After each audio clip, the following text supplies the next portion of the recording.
నమస్తే తాత. నమస్తే మేడం. ఎక్కడి నుంచి వచ్చిర్రు తాత? కేశంద్రం మండలం మానకోట జిల్లా. ఈడ కేసీఆర్ వస్తున్నాడని వచ్చినవా లేకపోతే ఎందుకు వచ్చినావు? కేసీఆర్ పాదయాత్ర వచ్చిన. పాదయాత్ర చేసుకుంటూ వచ్చినావా? ఎన్ని కిలోమీటర్లు? 150 కిలోమీటర్లు. 150 కిలోమీటర్లు. ఇంత దూరం వచ్చినావు నువ్వు నడుచుకుంటా.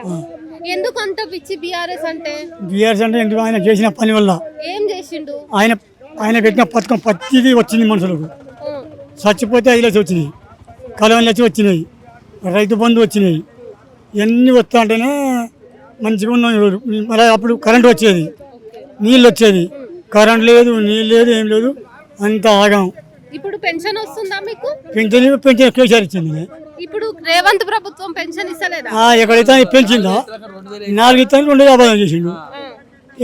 మా దేవుడు ఇచ్చినా ఇస్తాడు. నీకు దేవుడా ఇప్పుడు కేసీఆర్? దేవుడే మరి. సత్య తెలంగాణ తెచ్చాడు దేవుడుగా ఉంటే ఏమనుకున్నావా? సత్య తెలంగాణ తెచ్చిండు. ఇవాళ ఉన్న ముఖ్యమంత్రి, ఇవాళ ఉన్న ఎమ్మెల్యేలు ఆ రోజు ఆంధ్రాకు సపోర్ట్ చేసేది వీళ్ళు. కేసీఆర్ పడి ఉన్నప్పుడు ఆంధ్రాకు సపోర్ట్ చేసేది వీళ్ళు. చేస్తేనే ఇంకా పోయింది, లేకపోతే ముందు వచ్చేదే ఉండే. ఇంకా మరి ఇట్లాంటి వాళ్ళని ఎందుకు గెలిపించారు జనాలు? ఇక ఒకటి ఆయన బాగా ఆశ పెట్టిండు. బాగా ఆశ ఏం పెట్టిండు? 2 లక్షలు మాపి చెప్తున్నాడు. తులం బంగారం అన్నాడు. మళ్ళా బస్సు ఫ్రీ అన్నాడు. మళ్ళీ ఆడలకు 2,500 ఫ్రీ అన్నాడు, ఇస్తాను అన్నాడు. ఇవన్నీ చెప్పేవారికి జనాలు పుచ్చుకుని నమ్మారు. అది నమ్ముడు ఎక్కడ? నల్గొండ, ఖమ్మం, వరంగల్, ఈ 3 జిల్లాలు నేను. ఈ 3 జిల్లాలో మొత్తం మేము లేబర్లే ఉన్నాం. అలా ఎక్కువ ఇవ్వలేరు. ఆ బస్సు పెట్టిన వరకు టీచర్లు కానీ మా భార్యలు పోరు కదా, అట్లే ఉంటాం. మా భార్య కూలి చేసి ఉంటే అలా ఉంటుంది. ఇప్పుడు ఆ టీచర్ జాబ్ చేతిలో 100, 70, 50 జీతం ఉన్నా కూడా వాళ్ళకి బస్సు ఫ్రీ పెట్టిండు. మా మగవాళ్ళకి ఏం చేయలేదు కదా. అయితే మళ్ళీ ఏం చేసిండు? ఇప్పుడు మగవాళ్ళని కింద చేసిండు. అంటే మీకు కోపరా, మగవాళ్ళని కింద చేసిండు, ఆడలని పై చేసిండు. అయితే నా భార్య కొడితే దెంకపోతుంది. పోయి ఏం చేస్తే పోతామే అని ఉరికిపోయి బస్సు ఎక్కేయడానికి వెళ్ళిపోతుంది. మళ్ళీ పని నింపినగల కదా, ఆ పని చేసి మరి కేసీఆర్ తిరిగి కదా సారా పెట్టి బలని షాపులు ఇప్పుడు బాగా తాపిడి లేపుతామని చెప్పిండు కదా. మరి ఇప్పుడు ఆడలని తిరిగిపోయి చేసిండు. ఇక అంత మించి లేదు. ఇప్పుడు ఓట్లు పెట్టాను, ఇప్పుడు గెత్తలు అడుగు. మరి ఆయనకు దమ్ము ఉంటే సర్పంచ్ ఓట్లు ఎందుకు పెడతలేడు? 16 నెలలు ఇప్పుడు సర్పంచ్ ఓట్లు పెడతలేడు. ఆవాగాలు ఎవరు చూసుకుంటారు? ఊరికి సర్పంచ్ ఓట్లు చూస్తారు కదా. సర్పంచ్ ఓట్లు పెట్టక 16 నెలలు ఇంకెప్పుడు పెడతావు? ఇది పోను. మళ్ళీ ఏం చేస్తే మొన్న ఎమ్మెల్యే చోటు పెడితే టీచర్లు ఓట్లు వేస్తే బీజేపీ 3 ఎమ్మెల్సీలు గెలిచారు, 1 ఎమ్మెల్యే గెలిచారు. నీ 16 నెలలనే అవపడదు. నీ పాలన అంతా 16 నెలలనే అవపడదు కదా. మరి నువ్వు ప్రభుత్వం ఉన్నప్పుడు నీకు ఎమ్మెల్సీ ఒక్కడానికి గెలవు కదా. మంచి మీద టీచర్లు వాళ్ళు ఏవచ్చు కదా. ఇది పరిస్థితి. ఇప్పుడు మళ్ళా స్థానిక ఎన్నికలు పెడితే సర్పంచ్ లాగా బీఆర్ఎస్ వాళ్ళు గెలుస్తారా? పక్కా డబల్ సభలు కలుపుతాం.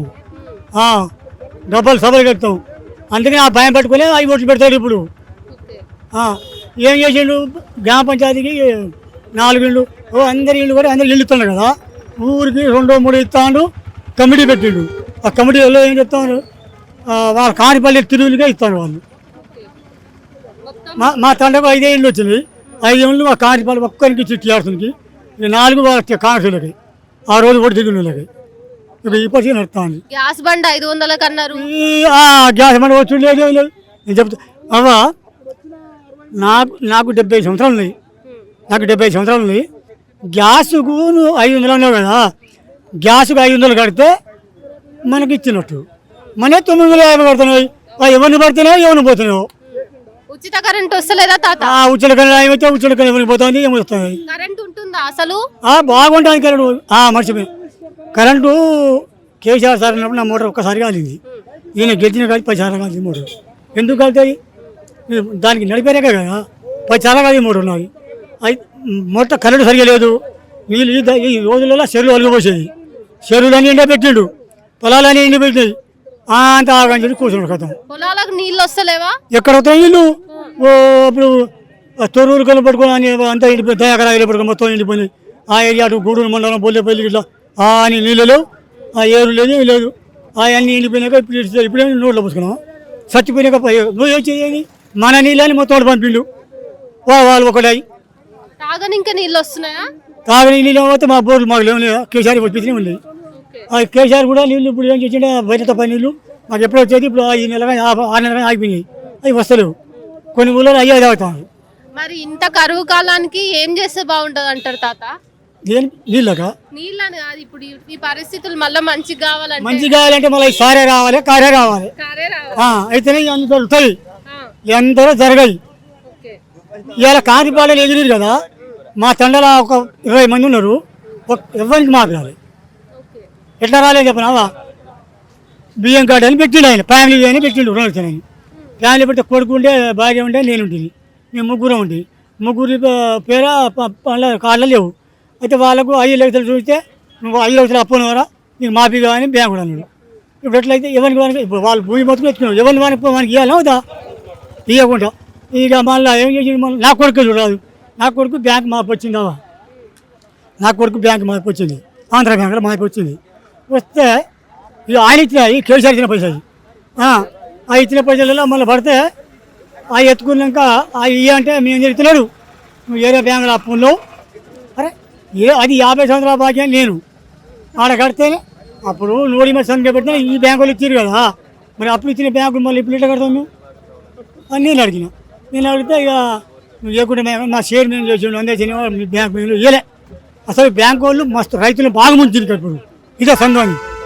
50 సంవత్సరాలు అప్పుడు మొత్తం కట్టించారు నేను పూర్పిస్తాను రమ్మను ఎవరు వస్తారు 7 గంటలు పూర్పిస్తాను నేను ఈ పరిస్థితి ఇక మళ్ళా కార్ వస్తుంది అంటారు మీరు పక్కా ఒక్కసారి చెప్పుండా డైలాగ్ పక్క వస్తుంది మళ్ళీ సారే వస్తుంది మళ్ళీ కారే వస్తుంది పక్కా